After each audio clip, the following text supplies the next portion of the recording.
Viewers. आज का हमारा टॉपिक है past simple tense. Past simple tense में मैंने एक और वीडियो बनाई थी, तो आप लोग इस वीडियो को जाकर देखिएगा, क्योंकि उस वीडियो में मैंने बहुत से बेसिक्स कवर किए थे जो कि इस वीडियो में अप्लाई होंगे। Without wasting any more time हम अपना आज का टॉपिक स्टार्ट करते हैं। हमारा टॉपिक है past indefinite tense. Past indefinite tense उस टेंस को हम बोलते हैं जिसकी हम बात पहले कर चुके होते हैं, माजी में वो बात कंप्लीट हो चुकी होती है। ठीक है, पास्ट इंडेफिनिट टेंस उस टेंस को बोलते हैं जिस टेंस को हमने माजी में अपने जुमलों में इस्तेमाल कर लिया होता है। ठीक है, अब उर्दू में इसकी पहचान कैसे होगी? उर्दू में फॉर एग्जाम्पल अगर हम बोले मैंने खाना खाया था, मैंने खाना खा लिया, वो खाना उसने खाना बनाया। ठीक है, इस तरीके की जो बातें होंगी वो पास्ट इंडेफिनिट टेंस में होगी। अब इंग्लिश में कैसे पहचानेंगे? इंग्लिश में इसको ऐसे पहचानेंगे जहां पर वर्ब की सेकंड फॉर्म इस्तेमाल हो रही होती है, उसको पास्ट सिंपल टेंस बोलेंगे। ठीक है, अब इसके फॉर्मूले पे आ जाते हैं। फॉर्मूला क्या है? सब्जेक्ट प्लस वर्ब की सेकंड फॉर्म प्लस ऑब्जेक्ट, ये हो गया इसका फॉर्मूला अफर्मेटिव सेंटेंस का, यानी कि सादा जुमले जो हम बोलेंगे। मतलब अगर हम ये बोले उसने खाना खाया, मैंने खाना खाया, मैंने गाना गाया, मैंने कपड़े धोए, उसने खाना पकाया, उसने क्रिकेट खेला, तो ये सब अफर्मेटिव सेंटेंसेस कहलाते हैं। अफर्मेटिव सेंटेंसेस में ये फॉर्मूला इस्तेमाल होगा।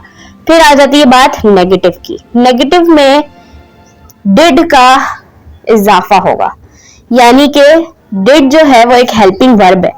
सब्जेक्ट प्लस डिड नॉट इसलिए आएगा क्योंकि जाहिर सी बात है हम नेगेटिव बात कर रहे हैं, हम किसी बात से इनकार कर रहे हैं, तो जाहिर सी बात है वहां पर नॉट का इस्तेमाल होगा। फिर उसके बाद जो है ना, ये बात आप लोगों ने याद रखनी है कि वर्ब की सेकंड फॉर्म कभी भी नेगेटिव में इस्तेमाल नहीं होगी, वर्ब की फर्स्ट फॉर्म होगी, क्योंकि हमने डिड लगा दिया है ना, तो जहां पर डिड आ जाएगा वहां पे कभी भी नहीं आएगी फर्स्ट फॉर्म वर्ब की। ठीक है, प्लस ऑब्जेक्ट।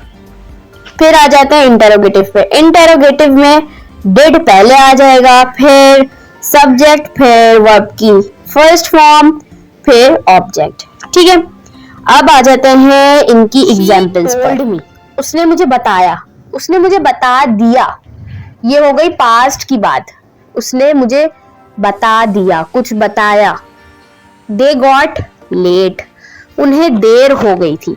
अच्छा, यहाँ पर जो टोल्ड और गॉट की बात हो रही है ना, ये सब इर्रेगुलर वर्ब्स है। इर्रेगुलर वर्ब्स और रेगुलर वर्ब्स की भी मैंने अपनी वीडियो में बहुत डीपली उसको समझाया था और उसकी एग्जाम्पल्स भी बताई थी मैंने कुछ, तो आप लोग उस वीडियो को देखिएगा। इसी का पार्ट 1 है, इसके डिस्क्रिप्शन बॉक्स में मैंने लिंक दे दिया है उसका।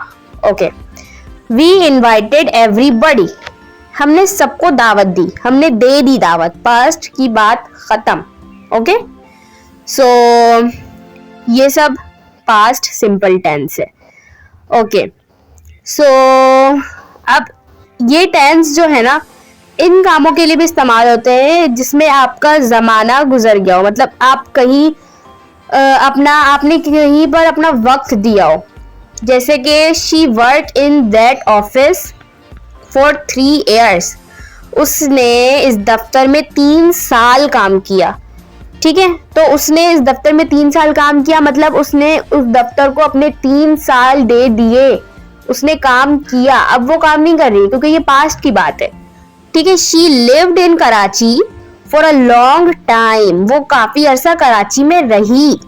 तो इसका क्या मतलब है? वो रही थी कराची में, अब वो नहीं रह रही है, उसने अपना अरसा, काफी अरसा दिया है कराची को।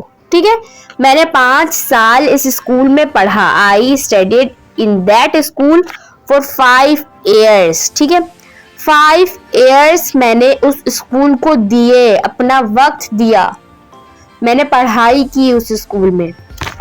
तो ये सब भी पास्ट सिंपल में बात होती है इन सब की भी। ओके, ये टेंस जो है वो माजी की किसी आदत, हमारी कोई आदत जो पास्ट में थी मगर अब नहीं है, तो उन सेंटेंस के लिए भी पास्ट सिंपल इस्तेमाल होता है। For example, she always come came, sorry come जो है वो फर्स्ट फॉर्म है तो कम इस्तेमाल नहीं होगा यहाँ पर। शी ऑलवेज कैम लेट, यानी कि वो हमेशा देर से आती थी। ठीक है, ये उसकी पुरानी आदत थी, ये उसकी आदत अब नहीं है, वो अब देर से नहीं आती, वो पहले देर से आती थी।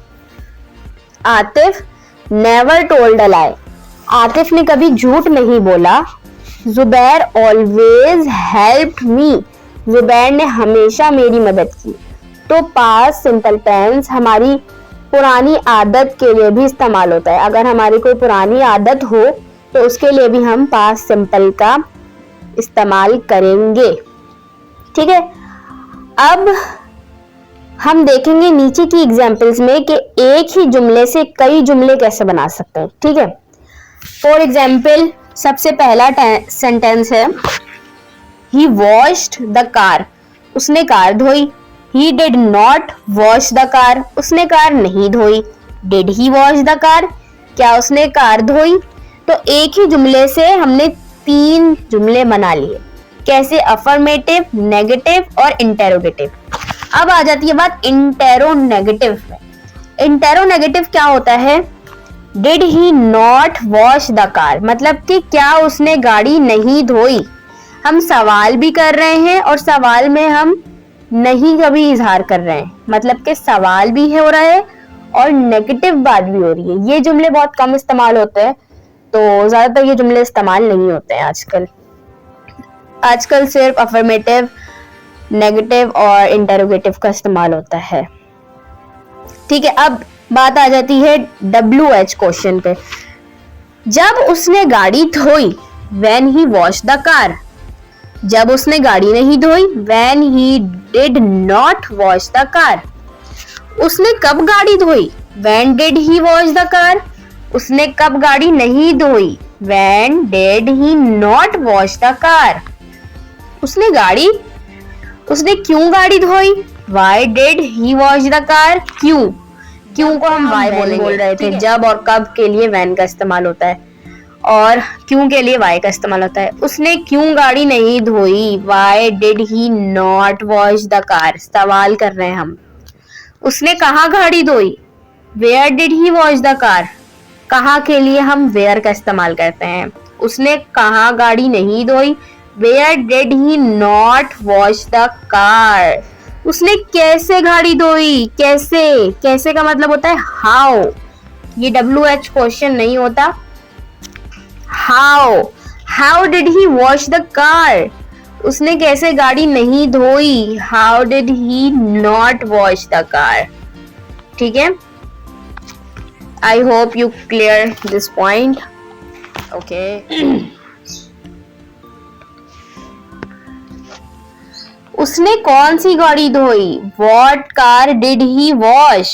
कौन सी मतलब व्हाट हम क्या के लिए भी इस्तेमाल करते हैं और कौन सी के लिए भी इस्तेमाल करते हैं। उसने कौन सी गाड़ी नहीं धोई, what car did he not wash. उसने किस दिन गाड़ी धोई, गाड़ी नहीं धोई, what day did he not wash the car. किसने गाड़ी धोई, Who washed the car। सिर्फ अगर किस आ रहा हो तो हम who बोलेंगे।